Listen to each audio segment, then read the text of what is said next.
પુરુષોત્તમ સોલંકી આવી રહ્યા છે, એના પોસ્ટર અત્યારે ફરતા થયા છે. તો આ ઘટના પછી કોળી સમાજને એવું લાગે છે કે ભાઈ અમે સંગઠિત થઈએ. આવું કેમ?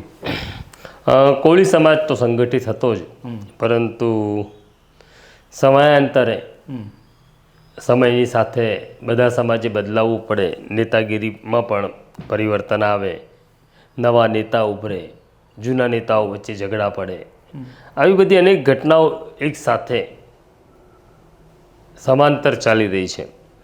પહેલાં દર્શકોને કહી દઈએ, તારીખ 1 માર્ચના રોજ 10:30 વાગે ધોળકા પાસે આવેલા મોટી બોરુ ગામ છે, ત્યાં આગળ કોળી સમાજનું એક સંમેલન મળવા જઈ રહ્યું છે, જેના પોસ્ટર પણ તૈયાર થઈ ગયા છે. અને પોસ્ટર ઉપર પુરુષોત્તમ સોલંકીનો ફોટો છે અને લખવામાં આવ્યું છે કે બાપજીના દિલની વાત, 1.5 કરોડ ગુજરાતના કોળી સમાજને એક મંચ ઉપર જોવાનું સ્વપ્ન, મહાસંમેલન સ્થળ. આવા પોસ્ટરો હવે સોશિયલ મીડિયા ઉપર ફરતા થયા છે, જાહેરમાં આ પોસ્ટરો લાગ્યા છે.